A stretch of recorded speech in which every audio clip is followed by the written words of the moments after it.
I'm going to let the pictures do the talking. I'm going to let people do the talking.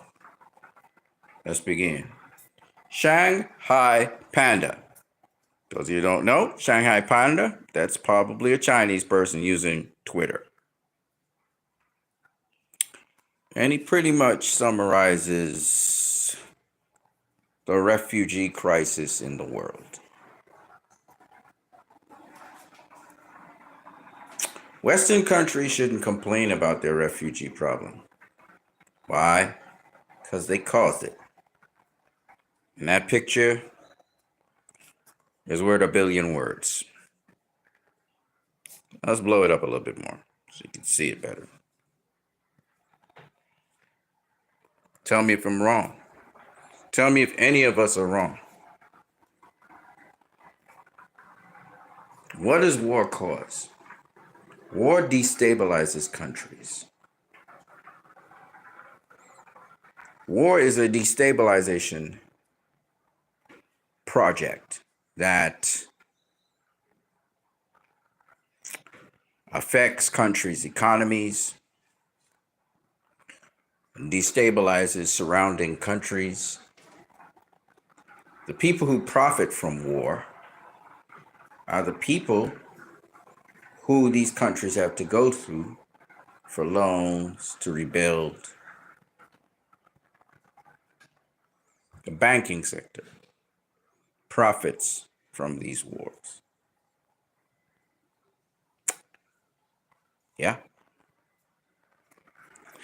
You know who else profits from these wars? Weapon manufacturers. The wars can end in a stalemate. No one wins. Everyone loses. Doesn't matter. At this point in time, we can money launder, we can do so many things because a lot of institutions in a destabilized country aren't functioning as they should. So you can do all manner of evil, from trafficking human beings, harvesting body parts, or organ harvesting.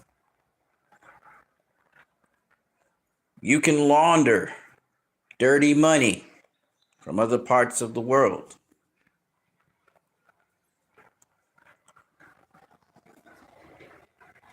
You can do human sacrifice to demons. Because when you destabilize countries like Syria, you're able to loot the countries of their resources, not just destroy their military resources, but steal their secrets, steal their economy. You can start stealing their resources. You see how profitable war can be? War is a vehicle. It's a vehicle to enrich the rich. The people with resources get more. They profiteer off of war. These wicked, evil people prefer for people far away, always far away, their lives to be ruined, lost, traumatized, all for greed. Do you know why Congress cheers on all these wars? Because these nasty, dirty people profit from these wars. They've been paid to speak these lines. You know, to take a line from General Zod,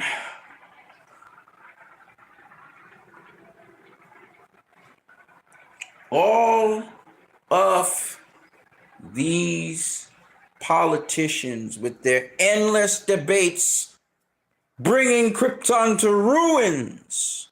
Remember when he said that to Jor-El? Was General Zod wrong? For all my Snyder fans out there, was he wrong? No, he wasn't. The Rome Republic had corrupted politicians. And just like Rome fell in a blaze of fire under Nero, just so the American empire, and by extension the Western empire, is falling. Now, unlike the United Kingdom, the English, who fell, but they fell gracefully, they were still able to make peace with the rising empire that was there, which in this case was the US of A. I don't know if the United States of America will be able to make peace with the rising empire of China and Russia and Iran and India and Brazil and South Africa.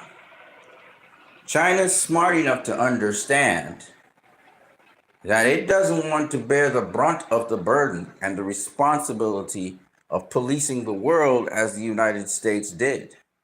That's not sustainable, and it never has been. There was a certain portion of time when the United States was actually looking at the world and helping to resolve issues.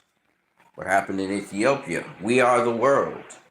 You know, artists made songs and stuff on this, and there was a certain degree of simplicity and idealism, even though we didn't talk about Israel, never addressed that issue, but with respect to what happened in Ethiopia, with respect to what happened in South Africa, in respect to what happened in Bosnia, the United States was quite, not the military complex, but the people of the United States had more voice.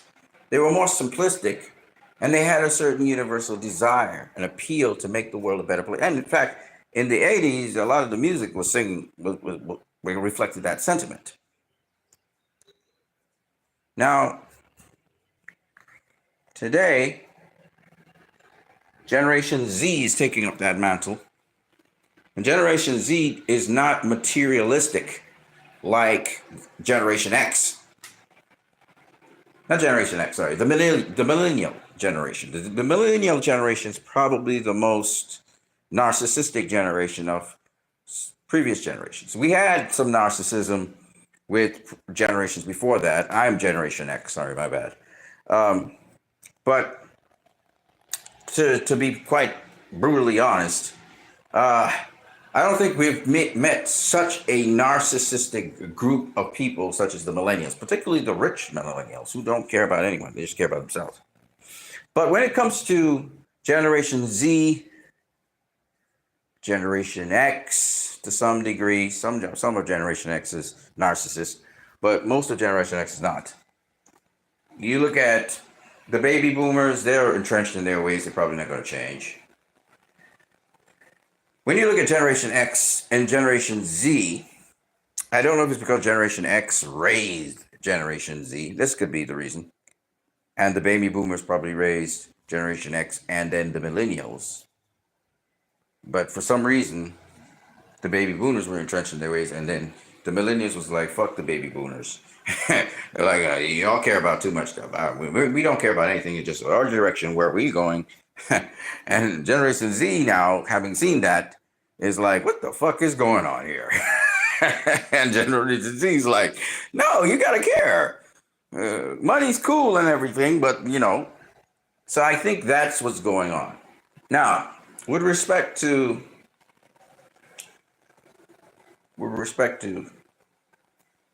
a better view of the world, I think this is weird, but what's happening with Israel-Palestine opened my mind to so much that's happening in the world now, including in my country, and the systems that have been put in place that restrict us from upward mobility. There is upward mobility. You can still do it in this world. You have to be determined. But there literally are checks and balances to make sure that the average person doesn't move upwards. And what's amazing about this is that It isn't based on meritocracy. It's not based on meritocracy. The myth that if you work hard, you do all the things you're supposed to do, you'll get where you need to go. It's not true. It's a lie.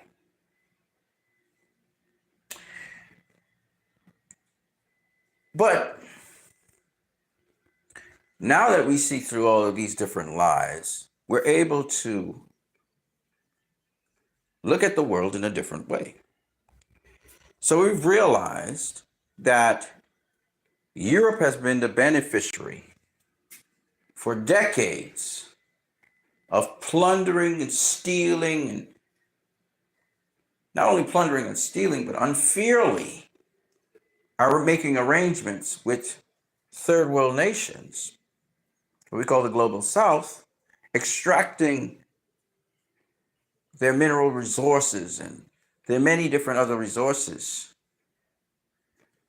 at a very, very unfair, cheap rate, sometimes for free, holding them under the bondage of their laws, their oppressive laws. Europe has become fat off of the resources and off of the immense talent, skill, ability, intelligence of the global south. It has been a plantation in which they reap the crops they want, and they have the global south as labor. You can call it an indentureship, but at the end of the day, this is what was happening. It was much more raw in the 1900s, in the 1800s, right? The exploitation was much more raw because the people who were brought, or the people who lived there, were literally enslaved labor. So Europe became fat off the backs of cheap labor. And now Europe and the Western world are looking towards technology to be able to get that cheap labor so they could dominate. We now have learned, and now we see clearly without any kind of illusion, that the advantage that these so-called first world nations had over the world was that they got cheap raw materials, cheap labor. That's how they were able to go to the forefront of things. And whenever a country started to emerge and started to get strong and started to flex its muscles, they would get that country involved in inner turmoil, regime change, or war, so that they would stay in place.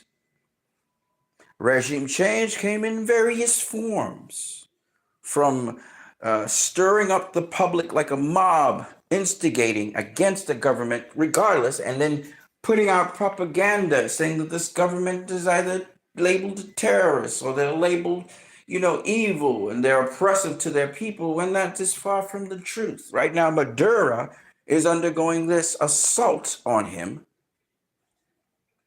And I can't even believe people in my own country are siding with the abusers. But let us continue. Here's another thing. And it's very important for people to understand these things, because if you say you are a Pan-Africanist, or you say you are a anti-supremacist, whether it's white supremacist, whatever. If you say you are that, you should be aware and be able to start fitting these puzzles together.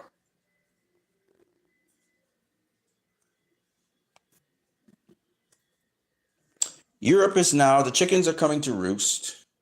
Africa cannot be plundered like it used to be plundered.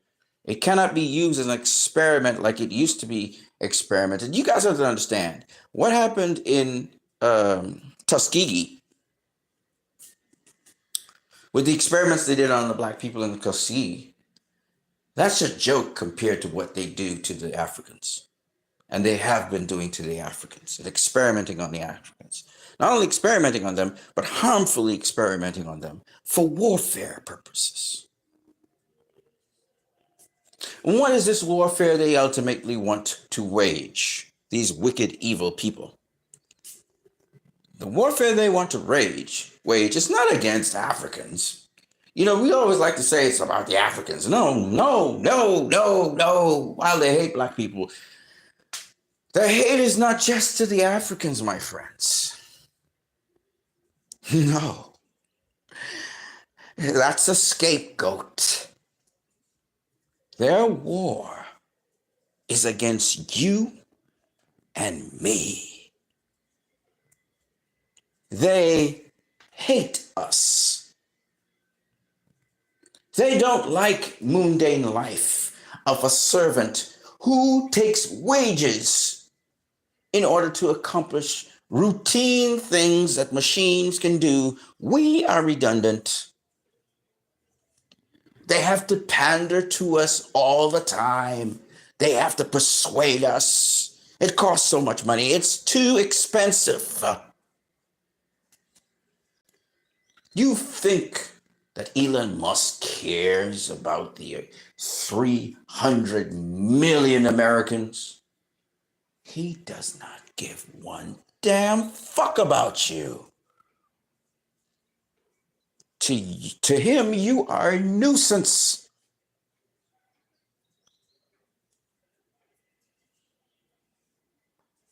Machines can do a better job than you do. As far as he's concerned,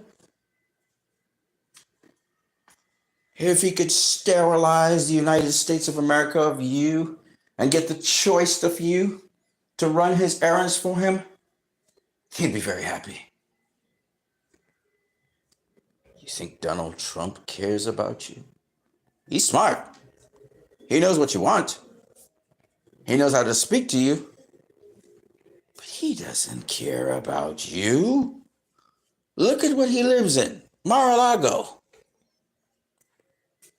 Do you live in Mar-a-Lago? Do you live in something like Mar-a-Lago? Do you fly all around the world? Do you interface with people of influence and power? Do you do that?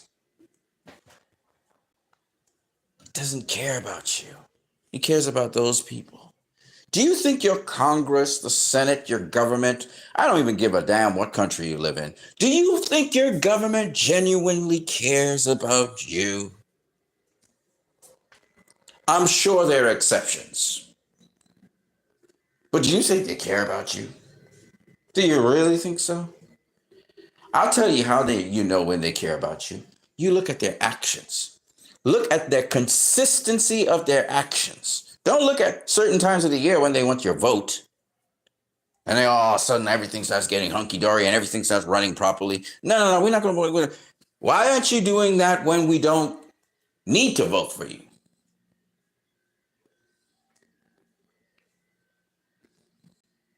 They play games, my friend.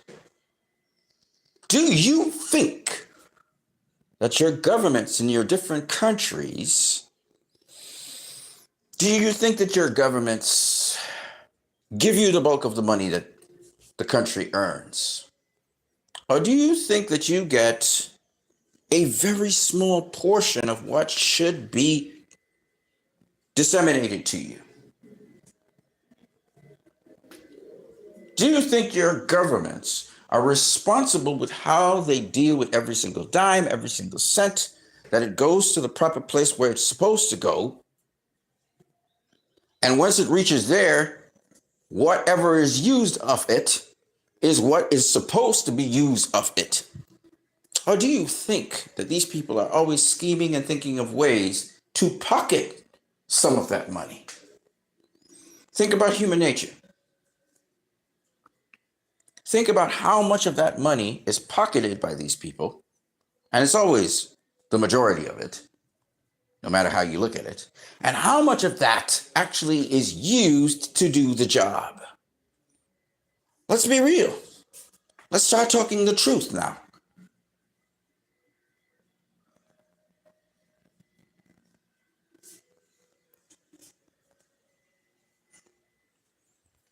We have to talk about human nature. We have to go beyond just race. And I'm not saying race is not a real thing. I'm not saying that people won't have these supremacist values. Oh, we are the exceptional ones. We are the few. I know. I've been there. I've heard people have these discussions.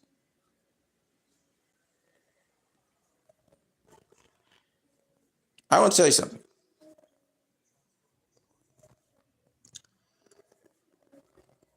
I believe that we as a people have an opportunity to do something special. The average Joe, the common guy, the person who nobody thinks is very special in any way, we just blend in with society. The usual Joe, the person who goes to work, works hard and diligently for his family, gets his little recreation, watches his sports, does his little thing in the community to help out. I'm talking about those guys. The average Joe.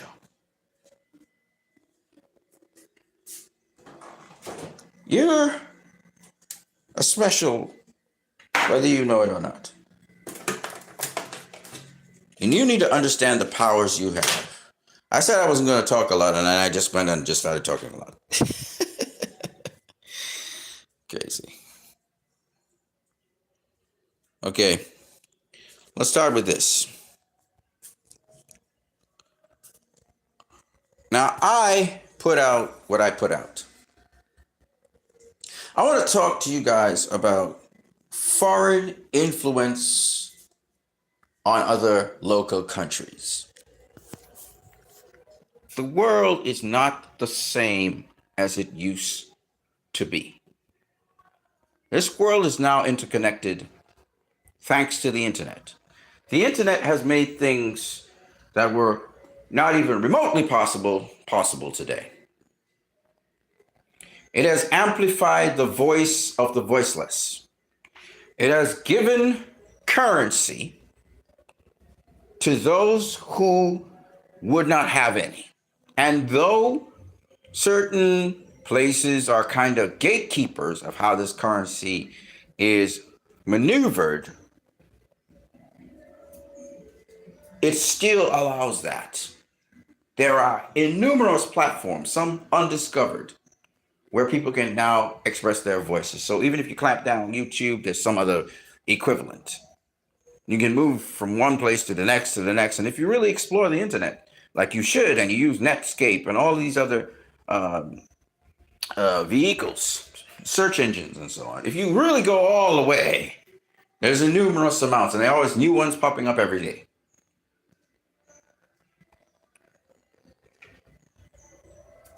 So when people say there's foreign influence on a local place, well, there's going to be foreign influence. Nobody's saying no. The problem is when that foreign influence is infiltrating, deceptively infiltrating the literal process. Not only is it infiltrating the process, but now it's literally invalidating the process that was supposed to be democracy. When oligarchs can buy out members of Congress, those members of Congress no longer, I'm talking about United States of America right now, they no longer represent the people that they're supposed to be representing. Because now, because they're bought out, they represent the interests of those who buy them out, making democracy irrelevant. The whole purpose of democracy is to represent the masses. Even if it's called a republic, you're still a representative of X, you're representative of Y, representative of Z. But you invalidate that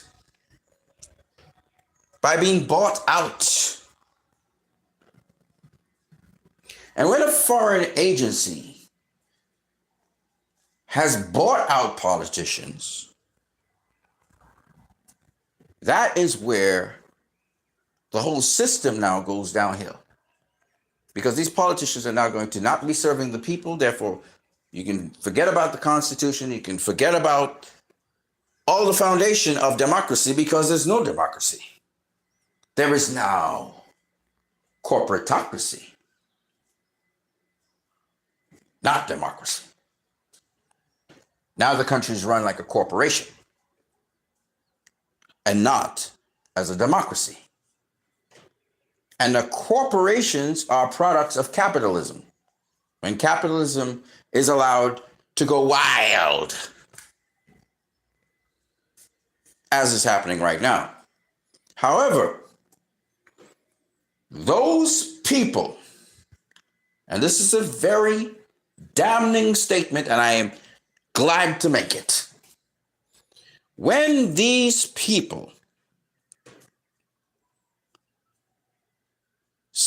are bought out by oligarchs and corporations through lobbying, they are now going directly against the Constitution that bears the foundation of all law.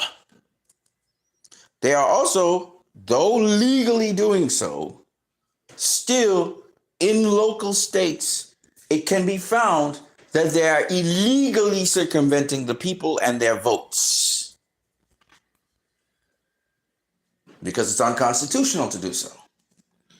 As a result of this technicality, these people are committing something that is very, very, very, very serious. They are committing what we call legalized treason. I'm going to say it again. What they are committing by doing this is legalized treason. And now let me show you how dangerous this is for the people involved in this. And this is where the people have power to get them. Because you have the moral grounds and you also have the constitutional legal grounds. Remember, there's something called good law and there's something called bad law. I want you to understand what I'm saying, because you need to understand your powers. You don't understand how powerful you are. And you still don't understand how powerful. If you are feeling that you're a victim in this, you are absolutely wrong. You are not a victim. You pay these people to be in power. You pay them. You're no victim. You are the boss. Greg Silverman came out and he said something very encouraging. He said that when we make films in Hollywood, the audience is the boss. Let me go ahead and say that again. Greg Silverman understands this, and this is the principle under which any system that is accepted must be accepted by the masses, whether it's introduced by elites or not, by intellectuals or not. If the masses do not accept that system, it is non-operational. And you can beat the drum how much you want. This is the system we're going to use, and blah, blah, blah, blah, blah. If the masses don't accept it, it's not going to be applied. It will be considered as nothing, no matter how much you try to enforce it. Greg Silverman gets it. And the reason why this is so is because, you see, if the United States of America didn't tax the citizens of the country and the non-citizens, which is where they get most of their revenue, then it wouldn't matter. They could do whatever they want. They could do whatever they want. They could, because they're free. They're free of the citizens. It doesn't cost the citizens anything. The citizens have nothing to do with the process. The problem is, and you see, if Donald Trump had done this, then he would actually be almost free to do almost anything he wanted to. If he had cut all taxes from all civilians, All immigrants, everybody. Nobody's paying for nothing. All right? Except what you want to purchase or whatever. That means he cuts all taxes, meaning the public doesn't have to pay tax on anything. Not on goods, not on from their jobs, nothing. No taxes at all. What he would have done is freed up the federal government to do whatever the fuck they want. Why? Not because of the Constitution, but because the citizens are not involved in funding it in any sort of way, shape, or form. The citizens will be involved directly with companies and institutions where they have to pay for product. So in exchange for a product, you get money. But he does not exist under that system. And no matter if they call themselves Gustapos, like the IRS or whatever, where they're demanding you get funds or they shut you down or they put you in jail for it doesn't matter. They need your money.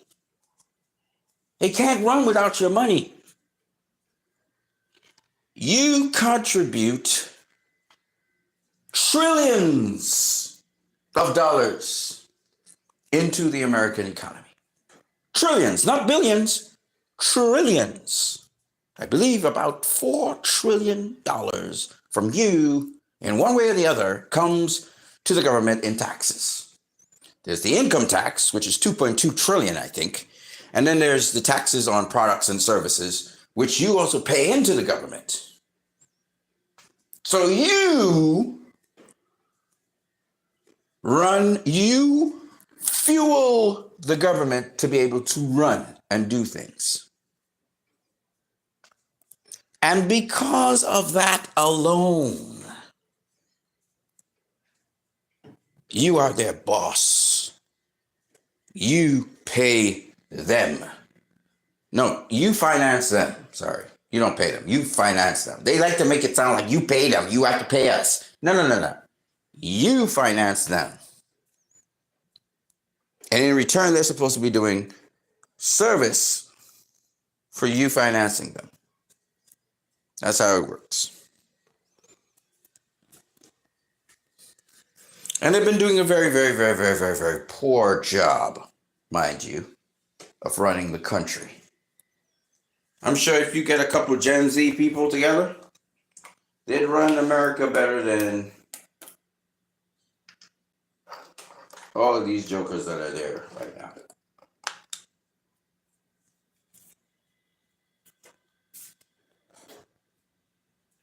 Now,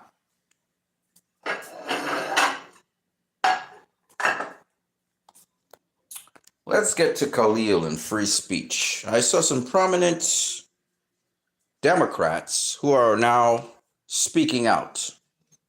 These Democrats, I believe, are the real deal. They are uncompromised. They did not take any kind of special interest funding. And I want to just introduce them to you. You might have heard of Representative Jamal Bowman. And you might have also heard about Representative Cori Bush. Okay. We're going to get into this. Because, every now and then people think your political career is over. AIPAC is destroying your career and stuff. No. Politics goes beyond office. Politics goes beyond office. And humanity goes beyond what you think it should go as. We are fighting a brutal war. Freedom does not come without a cost. And this generation, Generation Z, and even some millennials are waking up. And they're willing to die for what they believe. And that, my friends, is beautiful. I remember it got...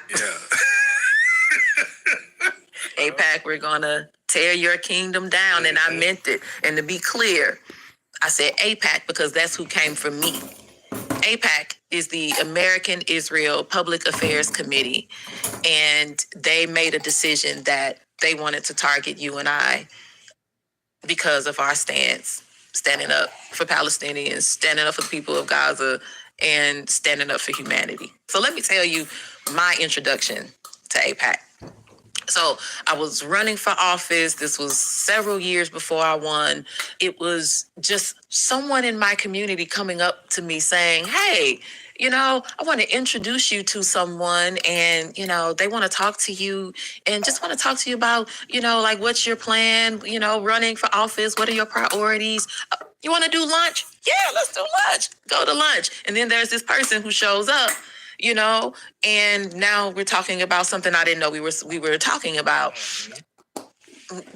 So that happened a few times. And then I remember it got heavy.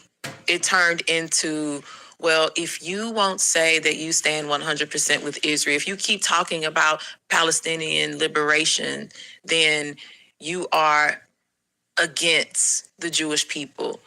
And I was like, how am I against the Jewish people? I love everybody. That's right. I stand up for Jewish people the same way I stand up for Palestinian people. What do you mean? I said, anyway, so, and they took it to totally mean that I was being hateful, because I believe in, like, equality, rights. I believe in total human rights. Yeah. Right before I won, my successor put out this really ugly mailer calling me anti-Semitic, darkened my skin. It was a picture of me and Linda Sarsour, together, and just saying that, I was hateful. Yeah. But people were so pissed off about it because they saw it as Islamophobic. And so people poured into my office, just saying, like, hey, we need to rise together. We need to stand together. And it helped me in my win. So fast forward months later, right before I was about to enter Congress, right before we were about to be sworn in, I got a message from someone in the community who was one of the ones who, let's do this lunch thing. And then I was, bamboozled and hoodwinked by this conversation. Said, okay, so AIPAC said. I'm like, what the freak is it? Okay, like, why is AIPAC? Why are we talking about AIPAC? I don't even know these folks. AIPAC said to tell you that they know you're not going to change your stance. You're not going to change your position. They got it. They just want you to be silent about it. So just when you go into Congress, just don't talk about it. Because if you do, you are going to have a tumultuous entrance into your tenure in Congress. Wow. And my response was, have we met? You don't scare me. Yeah. If those tanks couldn't scare me, if the rubber bullets and real bullets and the dogs couldn't scare me, you think you can? Yeah. So I don't even know y'all, dog. Yeah. Yeah. And no trips, offering me trips and all of that. If I want to take a trip, I'll take a trip. Yeah. I don't need a propaganda trip. I don't need to be, I just, like, if you're telling me, hey, we love them the same way we love us and we want to work together, then that's the conversation I want to have. But when you say I should be this and they are this, then I have a problem with that, because to me, what I hear is the same thing that happened to Black folks for such a long time. I feel my ancestors rising up. Yeah, we hear white supremacy. Yeah, we hear white supremacy. Yeah, when you talk like that, us versus them, we absolutely hear white supremacy. So after my community member, let me know that I would have this, this horrible entrance to Congress if I didn't stay silent. Of course, I didn't stay silent. I was not going to do that. The deceit was so unbelievable, like you spoke about in your race. That thing happened in my race, darkening my skin on mailers and, just the lies. My thing is this. If you are so right in what you believe, if you are so right in who you are, if you believe that this other person is better, that they can do a greater job, if you believe that, then you should have been able to show that. But instead, you had to lie on me. You had to use disinformation. You had to use misinformation. They had to do all of those things in order to win. You had to put so much money to cover the lies. Yeah. Watching Tesla go bankrupt and Elon Musk losing all his money is going to be so much fun. And the best part is when Tesla starts to fold and go under, it is going to have such a great domino effect for pretty much everybody, because what's going to happen is Tesla stock is going to continue to go down. Tesla is basically going to, at some point, probably have to declare bankruptcy. And then Elon Musk used Tesla as collateral to buy Twitter. They're going to call that in. So he's probably going to lose control of his precious social media platform. And then what's going to come next? It's probably going to be SpaceX, which is already a complete and utter disaster. Once Elon Musk is on the brink and has lost everything, that is going to spell such trouble and ruin for Donald Trump, because you know that whole relationship is going to explode. Elon is going to completely turn on Donald Trump, and things are going to get nasty. I don't know exactly what's going to happen. I mean, I don't need another tell-all book. Those don't do shit after the fact, when all the spineless pieces of shit walk away from Donald Trump and decide to write a book and cash in on it. But I want to see what he's going to do with any remaining fortune he has. If it's going to be his last push to make sure he makes Donald Trump's life a living hell. You know that dude is just going to keep taking that ketamine until he just goes insane and over the edge. And when he loses all his money, if he's crying now in the White House, just wait to see what another month does to his Tesla stock, and when all those people start calling in all that loan money, because he's not going to have it. He has no cash. He's cash poor. It's all based on collateral and what that overgrown, bloated stock of Tesla can buy him. Pretty soon, it's not going to be worth a pitcher of warm piss, and I'm going to be here with a front row seat. Watching Tesla go bankrupt. APAC, we're gonna. Okay. Must resist and stand up. Every American must resist and stand up.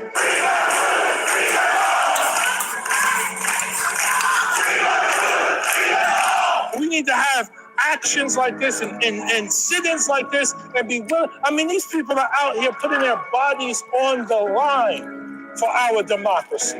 We all have to stand up and take that risk, because if we don't do that, our democracy will be gone. It's actually gone as we speak. Are we going to fight to get it back? We have to fight to get it back.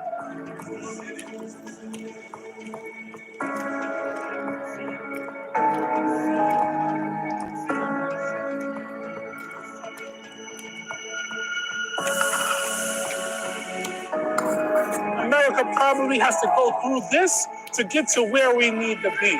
We cannot allow Donald Trump to turn us into a dictatorship, authoritarian, fascist regime, which it currently is right now. Stop detaining those who are here legally and peacefully protesting, like Brother Mahmoud Khalil. Enough is enough. Mahmoud Khalil, we love you. Thank you for your leadership. Thank you for standing up. Thank you for putting yourself at risk.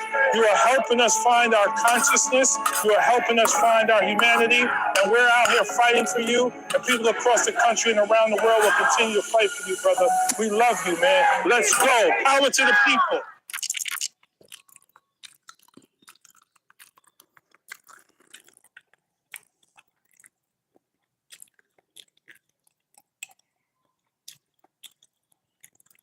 Towards the people of Gaza, if every Israeli citizen knows clearly that if you dare to show the slightest sentiment towards the people of Gaza, if you criticize killing of innocent civilians, you will be politically persecuted. You will go through public shaming. You will lose your job. And in my case, be put in jail. I wanted as many Israelis to know what is done on their behalf. Most Israelis don't know, because the mainstream media doesn't show. They wished me to die. They wished my children to die. They threatened to rape my daughter. Here in Israel, for generations, we kill the Palestinians. We injure the Palestinians. We confiscate their property, their waters. And most Israelis expect them to accept it. And when they don't accept it, they react in violent way. They blame them. They are deprived their basic rights. And for most Israelis, it can go on forever. How can we expect the Palestinians to live under occupation forever? Powerful.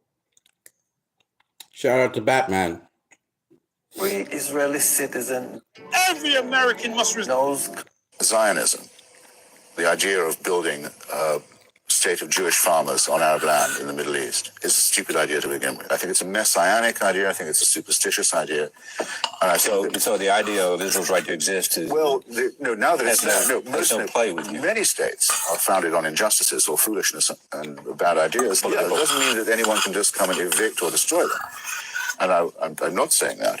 But I think I'd have to say, so as not to seem shady, I've always thought it's a silly, messianic, superstitious nationalist idea, and it's a waste of Judaism. And it guaranteed a quarrel with the Arabs because it meant we're going to take away from you what's most precious, your land, by trying to make Jews into peasants. Already a silly idea. That's not the way to rescue Central European Jewry, make them into farmers in Palestine. Guaranteed an injustice to the Arabs, which now anyone can see, and is now entering its third, fourth generation. Fourth generation of Palestinians brought up either in exile or dispossession or under occupation and humiliation. Something has to be done to address what is part of the original, let's not call it original sin, original misconception. But it should be a matter of principle. If Jews born in Brooklyn have a right to a state in Palestine, then Palestinians born in Jerusalem have a right to a state in Palestine. Anyone who doesn't agree with that principle, I think, is suspect. I think most people do. They do, but but why in that case do we have the one and not the other? After all, it's America that pays for all this and arms the Israelis. And this was said in 2001. Shout out to Patrick Henningsen. clearly that if you resist and stand up. Hold on. Down. Protesters, Go ahead. we're going to deport you. That's right. Trump's going to deport pro-Palestine protesters. Like most of us are citizens. You don't think we know how the law works? You can't deport citizens, bro. Especially Arabs. Like most of us are lawyers. We know the fucking law. No, what you're trying to do is you're trying to intimidate us and make us feel like we're not as American as we should be just because we give a fuck about people overseas. That's what you're trying to do. Well, I'll tell you what. I know this for a fact. I am way more American than a cheap-ass senator who accepts bribes from a foreign nation.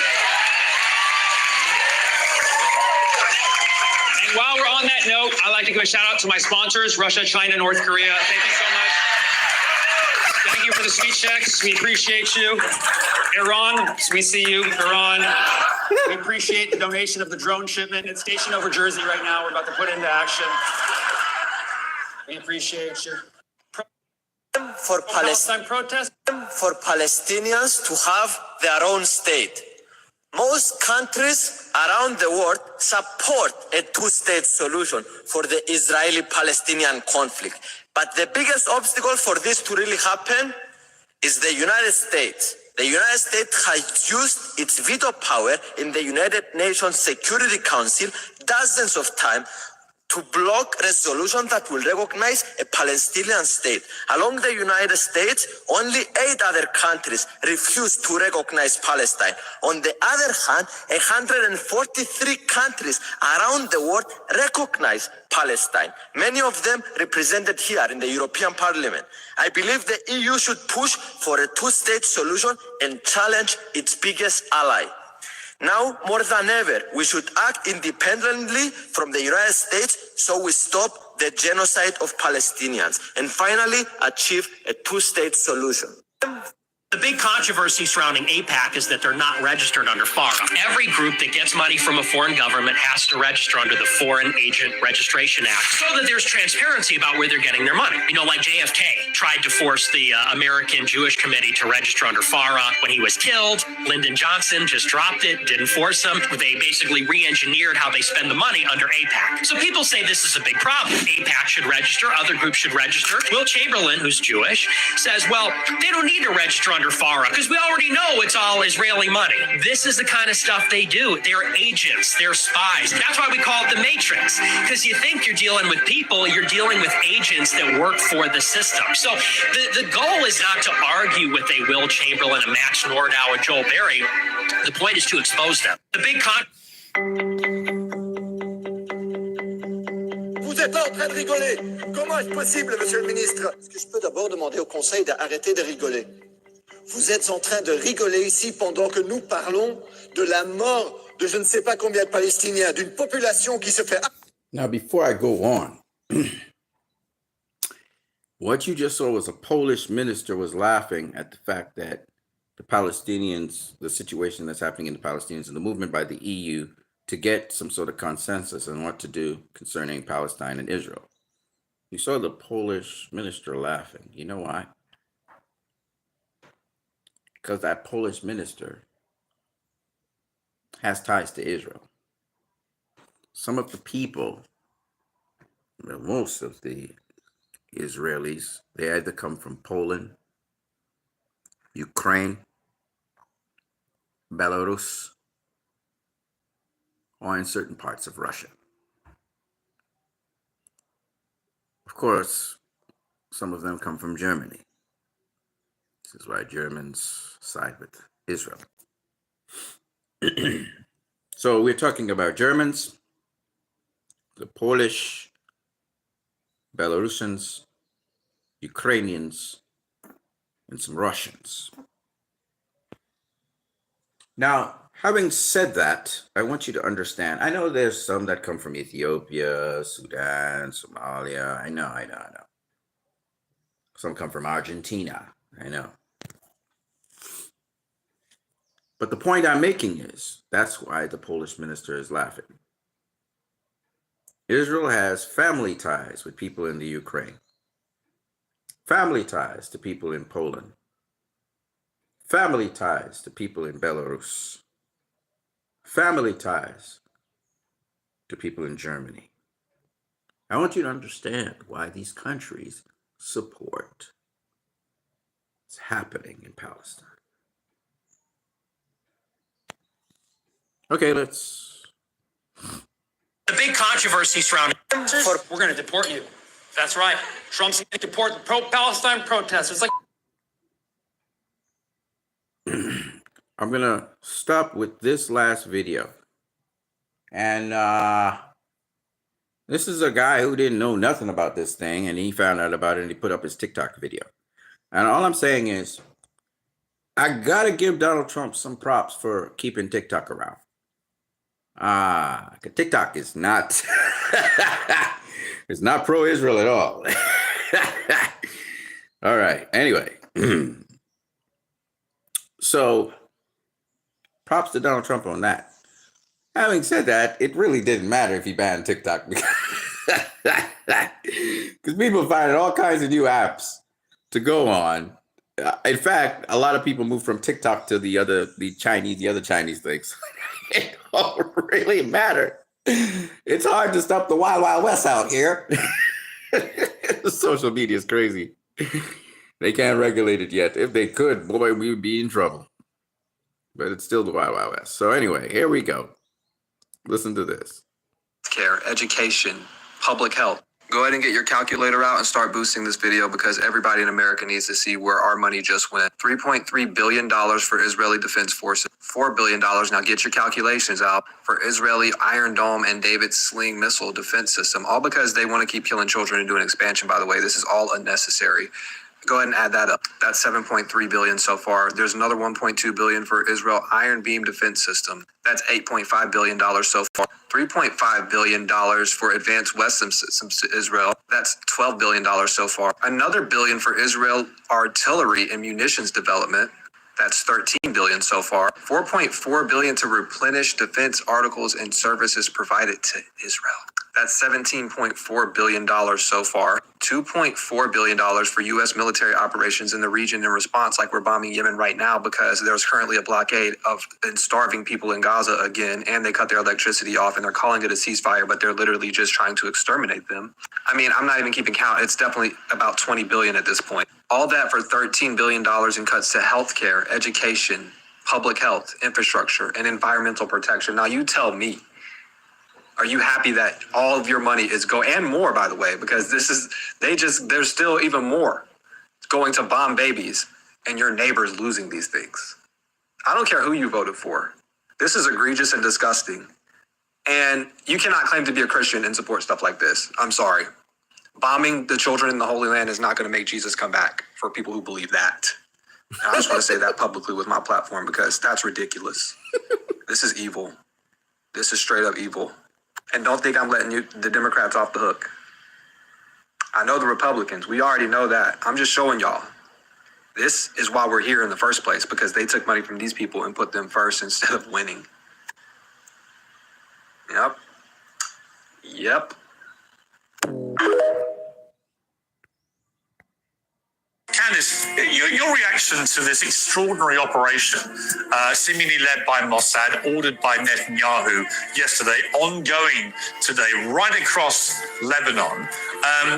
2 children are reported to have been killed in this operation. They were clearly civilians and not Hezbollah terrorists. That's reported by the Lebanese Health Authority, which is not Hezbollah. What is your response to this? Is it, as Jonathan just said, fair game? If primarily the people who were targeted, almost all of them appear to have been Hezbollah. Well, I think a question that I immediately want to ask him, and I'm grateful to have the opportunity to, is that if you're able to delineate how surgical and precise these operations can be with the intelligence that you have, why are there 40,000 dead innocent women and children and civilians in Gaza? And because that's a question that I've always had. We keep hearing the excuse that behind every one of these victims is a Hamas soldier, but there's not 40,000 dead Hamas soldiers. And if the excuse is that there's a tunnel under there, just me thinking logically through engineering, you would only have to hit a tunnel at a couple of points to render it ineffective. So I'm just interested in why you guys can perform surgical procedures, but seemingly not in Gaza, where it looks like just an absolute war zone and buildings and hospitals and children and women are dead. Must be open to an agreement with Hamas to get American hostages released separate from the Israeli hostages, like including the Don commander. Well, I think our priority always as the U.S. government is always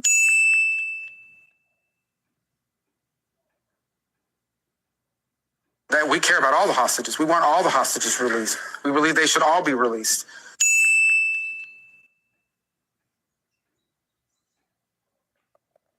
Okay, and that, by the way, we talk about hostages, we're also talking about bodies. Okay, and these trades are being made, and they're ridiculous trades. We're talking about 400 people for 3. These are nuts.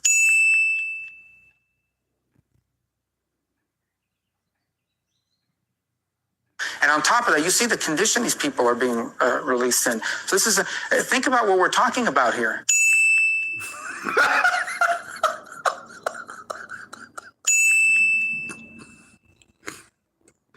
I mean, we're sitting around as the world sort of accepting that it's normal and okay for you to go into a place, kidnap babies, kidnap teenagers, kidnap people that have nothing to do with any wars, that are not soldiers, that are not anything.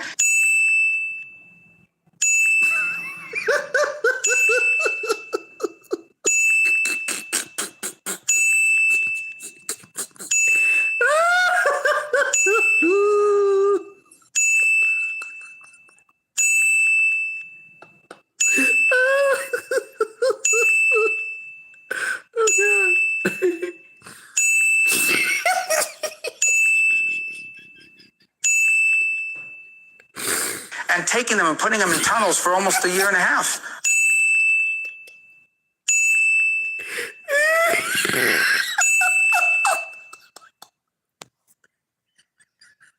And we're acting like if this is a normal exchange, this is a normal thing that happens. This is an outrage. So they should all be released. So I'm not going to comment on what we're going to accept or not accept, other than all of us. The whole world should continue to say that what Hamas has done is outrageous.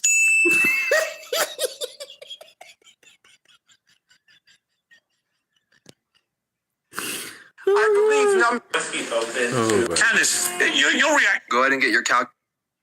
All right. That was so hilarious. That was a meme for memes. That was a meme of the decade. So, oh my God, that was so funny. That was hilarious. Anyway, that is the ping. Excuse me. All right. So what I was going to say, I know it's a serious topic, but it's just it's the way how it was done was just very, very hilarious. I do have a dark sense of humor. That was funny. That was hilarious. Had me laughing halfway through it. I just want to say that it's clear. It's clear that a lot of people are seeing through the BS. Okay, let's see. And I don't know. I don't understand these politicians. I don't understand them. Do they really think people are that stupid? Do they think we're all stupid? I don't understand. And the thing about it is they're so clumsy with it. Like, they're so fucking clumsy with it. You know? There's no, Barack Obama was smooth with it. You know what I mean? Even what's his name? Forgot his name. Biden. You know, he might say some really stupid things, but he was still kind of, as awkward as he was kind of smooth with it, you know.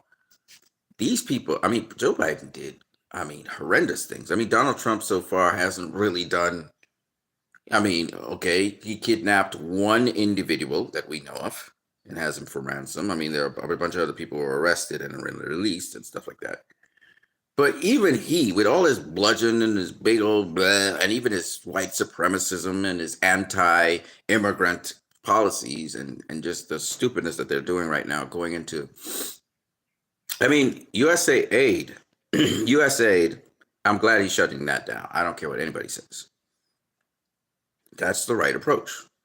What he's doing with Elon Musk right now is a shit fest. It's really stupid.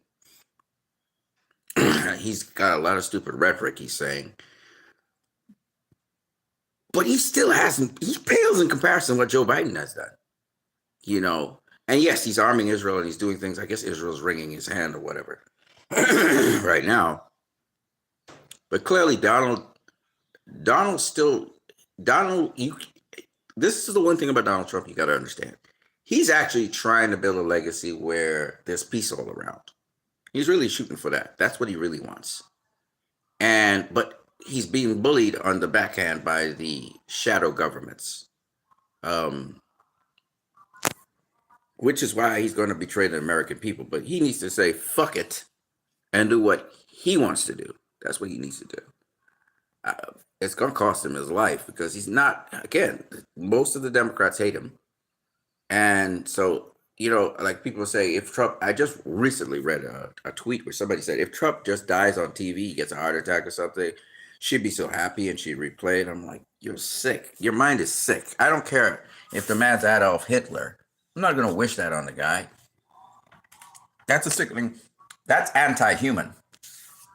You understand what I'm saying? Superman didn't want to kill Zod. You get what I'm saying? There's something morbidly sick about that. I don't care how evil the person is. I'm not going to wish evil on somebody. It's my mind cannot, why would my mind be as depraved as that person? You know what I mean? So, I can't support that. You know what I mean?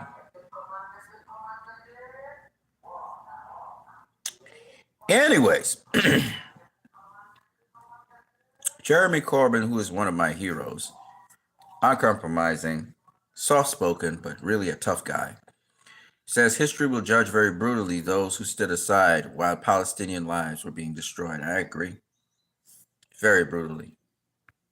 Here we go. What have they done? Continued the arms supplies to Israel. Think about what history will say of the role of this government since coming into office last July.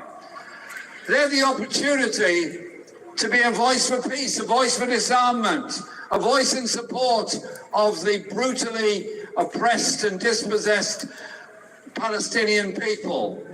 And what have they done? Continued the arms supplies to Israel, continued the diplomatic support for Israel.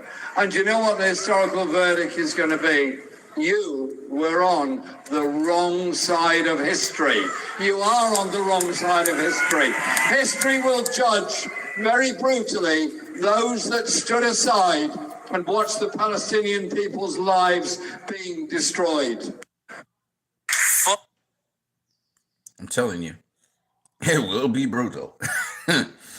You know, and that's what I think a lot of these people don't understand.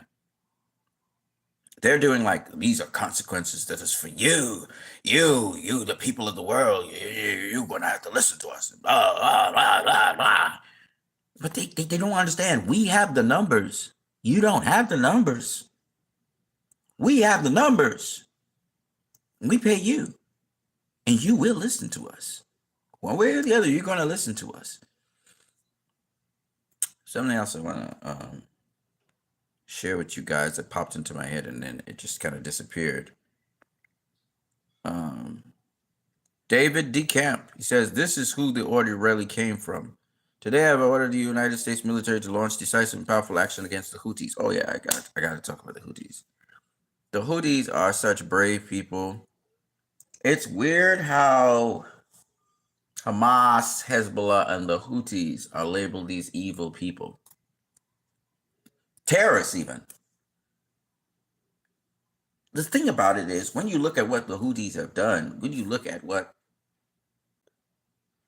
Hamas is doing, when you look at what Hezbollah is doing, you can't say that these people are evil, bad, terrible, horrible, blah, blah, blah. It's not true. It just isn't true. You know, they started labeling everybody, you know, you are Hamas, you are Hamas. I remember I began saying, fuck Hamas. You guys know that. You watch my videos. I said, fuck Hamas. Why would they go invade Israel and blah, blah, blah, blah, blah. Boy, was I wrong. Boy, was I wrong. Boy, was I wrong. And I asked the people of Palestine, my Palestinian brethren, and my brethren all around the world to please forgive me for saying that. I didn't know. I was ignorant. I also want to say, and unapologetically, I want to say that I was wrong also about Warner Brothers putting out Justice League. I thought it was Zack Snyder's vision at the time. And boy, was I wrong. I am happy to say I'm wrong. In a time when it is dangerous for somebody to say this. And I support, or at least I won't go that far. I will say, actually, I'll say that. I'm going to be on record. Put me on record on this. I support the people of Palestine. I support the people of Lebanon. I support the people of Yemen. I support the people of Iraq. I support the people of Syria who have to fight against oppression for their freedom. I support the resistance forces of Hamas, Hezbollah, and the Houthis, or Ansarallah. Okay? I support them because they're fighting for their freedom. They're fighting for their liberty. They're fighting to come out from under oppression. I support all the other factional movements inside of Palestine who are fighting back. I support them. And if you have a problem with that, too bad, because I do. I do not support what the IDF is doing. I do not support what the regime, the government of Israel is doing. I know for a fact. In fact, I didn't keep that. Oh, here it is. Itamar Greenberg refused to go into the Israeli IDF. And Ella Keeter, who was one of the kidnapped people who was with the IDF and was a kidnapped person inside of Gaza, she has now refused to re-enter or to re-enlist in the Israeli army. She was one of the Israeli hostages. And now she has refused to enlist in the Israeli army. And not only does she not refuse to do that, she also has a placard in protest. For those of you who don't know, in Israel, yes, there are Zionists. There are Zionists. But in Israel, we have Zionists who are left-wing and right-wing. And usually the left-wing Zionists are like Joe Biden. They're kind of slick with it. They know the settlers are there. They know the settlers are very, very agitated. Let me explain something. So, say Israelis who live in Tel Aviv and all these other areas, they are not, as the teacher said, they're not aware of what's happening on the outskirts, near to the West Bank and Palestine and all these things. They're not really aware because the Israeli media doesn't cover that. So when this started to crack open and the Israeli media began to, have to report this, a lot of Israelis were against this. But as the Israeli teacher says, if you express dissent on these things, you're getting beaten back. You're being bullied like he is and was being bullied. But like I said before, there is a tremendous amount of Israelis who feel exactly like how that school teacher feels. And they just don't speak out. I want to speak directly to those Israelis, the love and peace Israelis, the people who really care and they have a heart for animals and people and things. Who actually are members also of the families who've had loved ones who have died at the hands of the Palestinians. These people empathize with them, understand and put themselves into their position. They sympathize with them because they understand they're under oppression. And they say, what do you expect? You're going to fight back at some point. Okay? What do you expect? Right? These people, they exist in Israel. They do. Just like how these people exist in America. Jewish people I'm speaking about. They have the same mindset. Even though some of them are Zionists, they're of the same mindset that humanity comes first, regardless of the history. Now,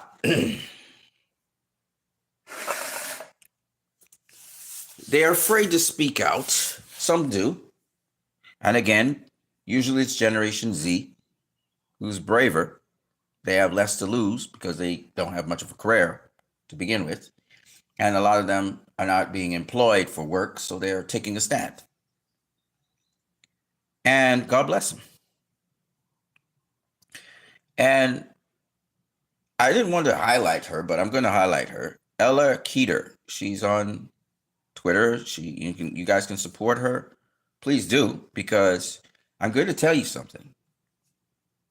In order for the Israeli apartheid and the system that's in place to fall, and it has to fall,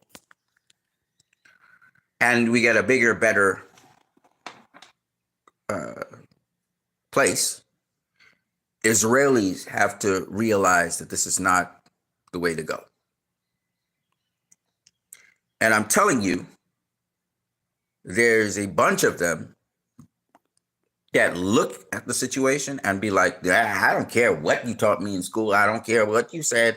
I don't care if you said these people are terrorists, but I don't care. This is not right. And they're taking a stand.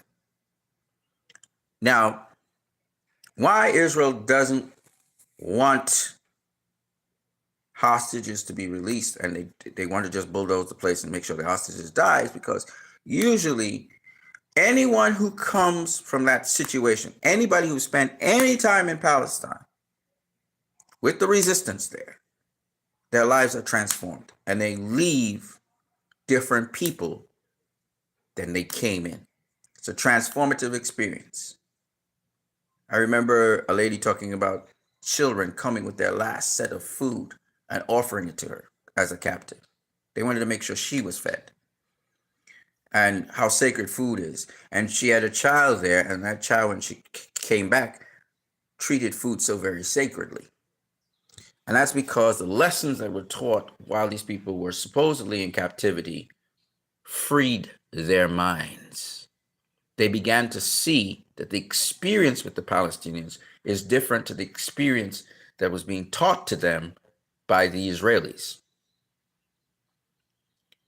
And all they had to do was also be involved in the exchange programs and also involved in the Skype programs, because some teachers started teaching how to deal with your neighbors, which were Palestinian people. So the Palestinian school children used to talk to the the Israeli children. Teachers used to, and again, this was more under the leftist regime in Tel Aviv. Tel Aviv was very liberal, and they were doing these exchanges. Okay? I'm going to tell the people of Israel this. 9/11 was an inside job done by your government. Operatives in your government brought down those buildings. And at the time the disaster happened, there was an uproar. The people wanted blood, and they went after Iraq, which had nothing to do with it, based on a lie that they were weapons of mass destruction. I want to tell the Israeli citizenship, you're being lied to. A false flag operation was carried out in order for there to be a war against Gaza.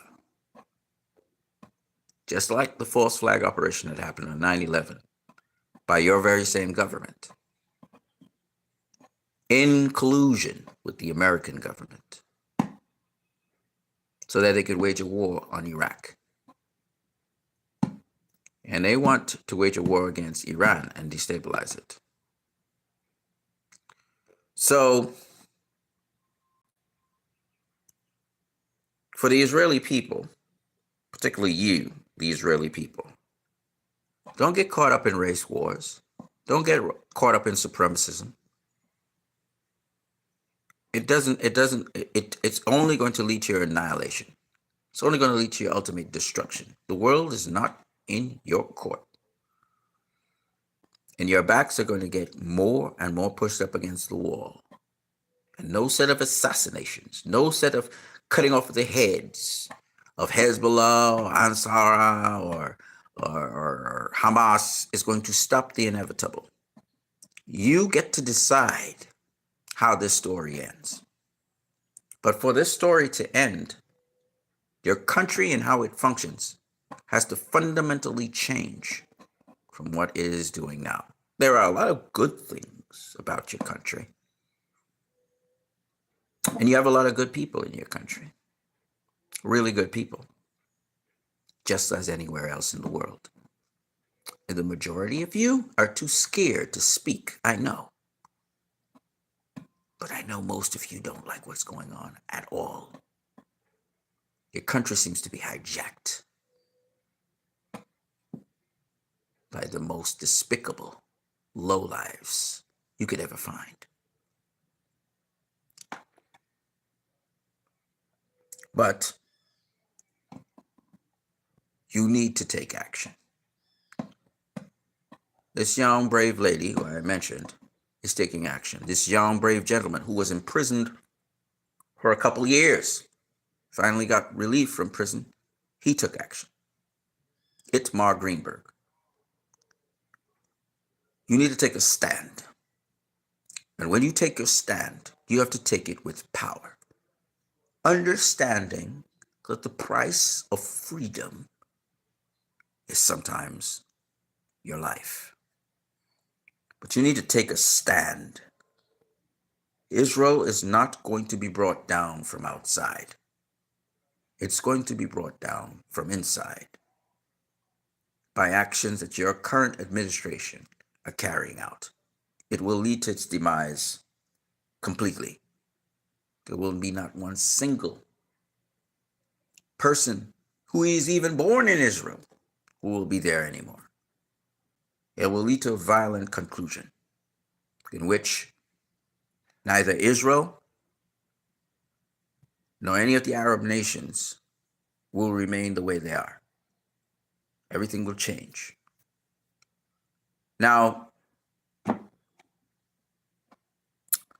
in order to prevent this, you, the people of Israel, need to stand up and stand strong. You need to push for the completion of the prisoner exchange, that every single Israeli, alive or dead, returns to the land of Israel. And you also need to push for your Palestinian counterparts and demand that every single Palestinian, including those that have recently been abducted from the streets of Palestine, be liberated and freed. And then you must push relentlessly for stage 2 of the peaceful negotiations. Donald Trump cannot do it. He's not strong enough. It's going to take you. You have the power. You have the power over your government. I know your state is militarized, but you have the power over your government. And you need to raise hell so that we can have an international scene and we can see that you do not agree with what your government is doing. You need to be forceful. You need to be strong. You need to be brave. You need to be courageous.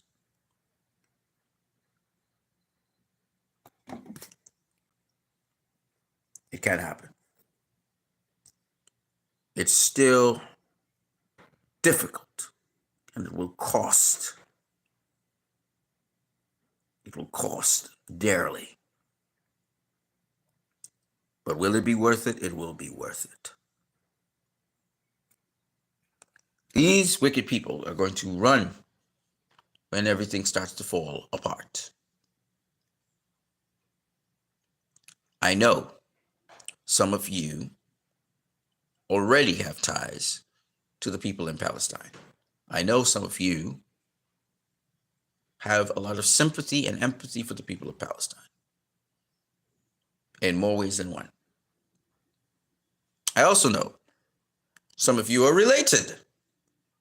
Some of you have brothers and sisters in Palestine who went across there because they couldn't stay in Israel and married people in Palestine. I know all of this. So if this is the case, it's important that you people come together and you live together as one.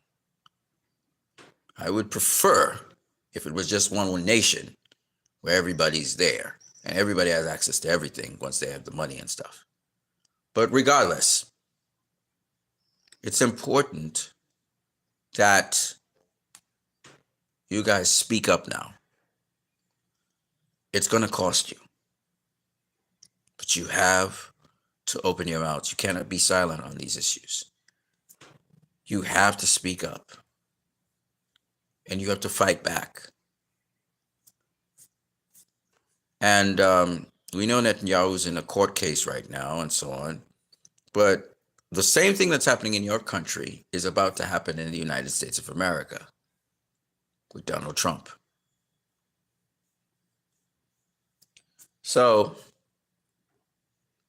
it's important that you fight and you speak up. Speak up for the oppressed. Speak up for the homeless. Speak up for the hopeless. This is what Judaism is all about. It's always been that way. This is nothing new. Take care of the widows. Take care of the fatherless, the orphans. That's been the policy of Judaism. To protect the oppressed. That's been the policy of Judaism. So, if that is what you've been taught from since you were a child, besides the propaganda that the state tried to teach you, what you have been taught as a child, you need to carry out now as a man or a woman. And you cannot flinch. And you cannot be afraid. And you must not budge. You see how the Houthis behave. You see how Hamas behaves. You see how Hezbollah behaves. You see how these resistance groups behave. They do that because they want freedom. There's no need to fight if you're free and you have all the advantages of being free. There's no need to fight anymore. But while you are oppressed, we are fighting also. All around the world, we're fighting. We're fighting for your freedom, true freedom for everyone. So everyone can express whatever they need to express without people coming knocking at their door, abducting them from their houses and putting them in prison without charge. In your country, fascism is already there. there already. You have to fight to remove it.